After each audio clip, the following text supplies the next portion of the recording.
$60,000 a year sounds like a lot, and depending on where you grew up, what your parents made, or what your first job paid, it might genuinely feel like a lot. It's above the median individual income in the United States. It's the number a lot of people point to when they say things like, if I could just make 60 grand, I'd be set. But here's the thing nobody tells you before you actually get there. $60,000 a year is not $60,000 a year. Not even close. By the time the government takes its cut, your employer takes its share, and the basic costs of existing as a functional adult in modern society are accounted for, that $60,000 salary starts looking a lot more like something you couldn't have imagined struggling on. And yet, millions of people do, every single month. So today we're going to do something simple but genuinely eye-opening. We're going to take a $60,000 salary and walk it through the real world. Taxes, rent, food, transportation, subscriptions, and all the other things that quietly drain your paycheck before you even get a chance to think about saving or investing.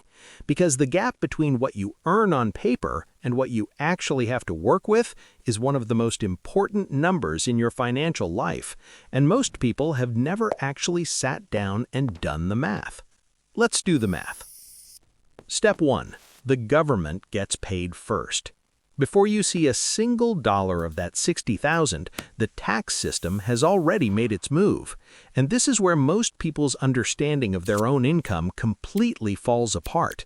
The United States uses a progressive tax system, which means you don't pay one flat rate on everything you earn. You pay different rates on different portions of your income.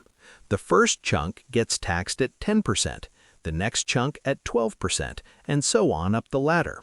For someone earning $60,000 and filing as a single individual, your effective federal income tax rate, meaning the actual percentage of your total income that goes to federal taxes, lands at around 15 to 16%.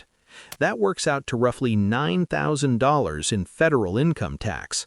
But federal income tax is just the opening act, because you also owe Social Security tax, which is 6.2% of your income, and Medicare tax, which is another 1.45%. Together, these are called FICA taxes, and they add another $4,600 off the top.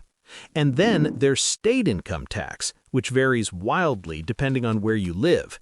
If you're in Texas or Florida, congratulations, your state has no income tax. If you're in California or New York, you're looking at an additional 5 to 10% of your income going to the state. For simplicity, let's use a moderate state tax rate of around 4%, which adds another $2,400. So before we've paid a single bill, before we've bought a single meal, $60,000 has already become approximately $44,000. You've lost $16,000 and you haven't done anything wrong. That's just the cost of earning money in America. Your take-home pay, the actual number that hits your bank account, is roughly $44,000 a year, or about $3,600 a month.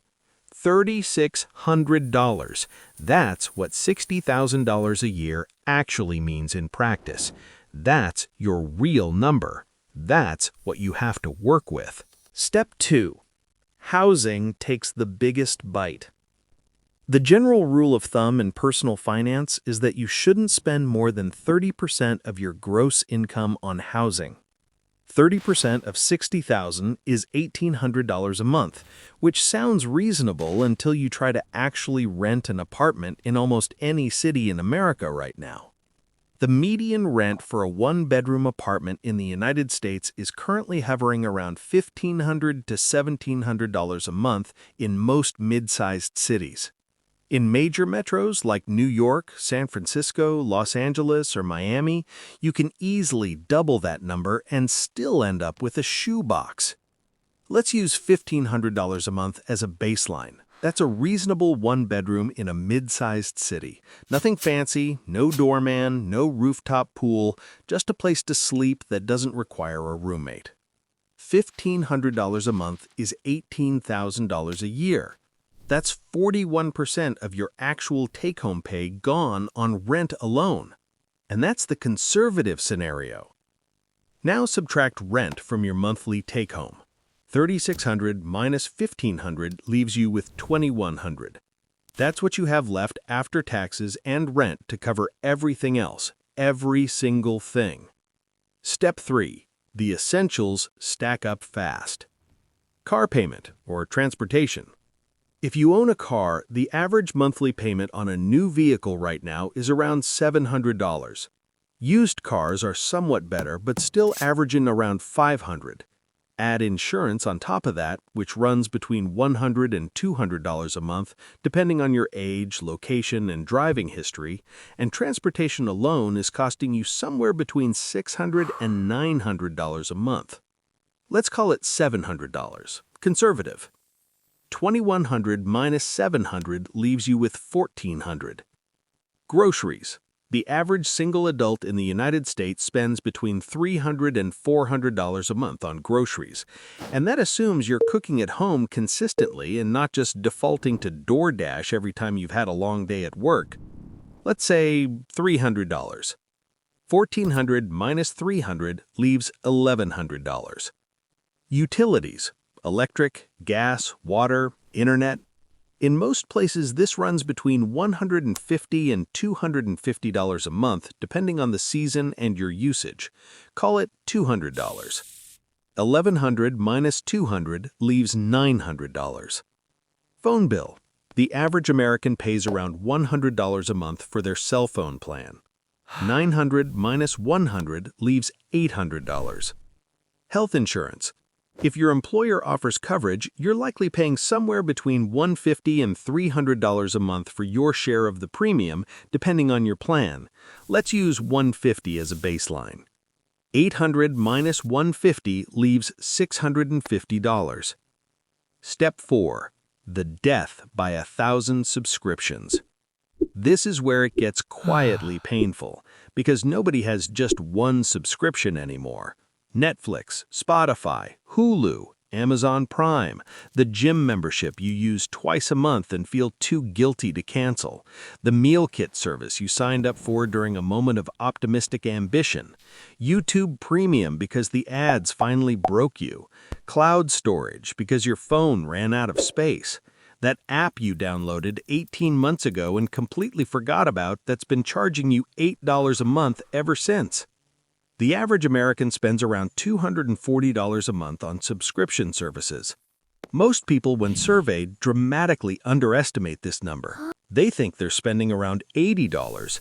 The reality is almost always triple that. Let's be generous and say $150 a month in subscriptions. $650 minus $150 leaves $500. The stuff people forget: clothing, haircuts, medical copays, a birthday gift for a coworker you barely know but feel obligated to contribute to, the occasional dinner out, a parking ticket, a broken phone screen. Life has a line item for randomness, and it almost always costs more than you planned. Most financial planners call this personal spending, and it's typically budgeted at around $200 to $300 a month for someone at this income level. Let's say $200. $500 minus $200 leaves $300. So here's where we've landed. $60,000 salary, $44,000 after taxes, $3,600 a month to work with.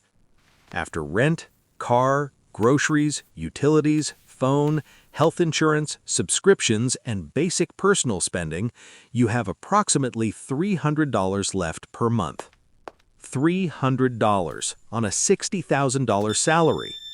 That's not enough to build a meaningful emergency fund. That's not enough to invest in any way that will move the needle over time. That's one car repair away from a credit card balance. That's one medical bill away from a problem. That's the reality that the number on your offer letter never prepared you for. And this is a moderate scenario. This assumes no student loan payments, which for the average borrower runs around $400 a month. This assumes no credit card debt. This assumes you never eat out, never travel, never have an emergency, and never do anything that costs money beyond the basics.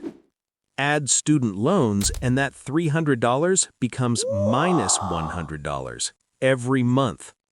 So what's the actual takeaway here? It's not that $60,000 is a bad salary. It's genuinely not. It's a decent income, and there are plenty of people earning less who are managing just fine. The takeaway is that the number on your contract and the number you actually live on are two completely different things. And the gap between them is where most people's financial anxiety lives, not because they're irresponsible, not because they're spending money on stupid things, but because nobody ever walked them through what the math actually looks like when you apply it to real life. Housing costs have outpaced wage growth for decades. Taxes don't care about your rent, and the financial system was not designed to make this easy to navigate.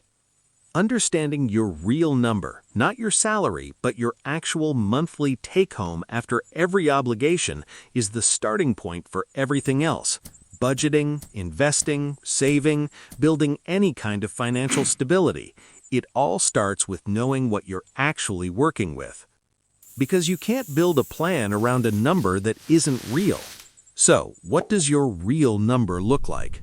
Drop it in the comments. Let's see how different it looks from what people expected when they got the job.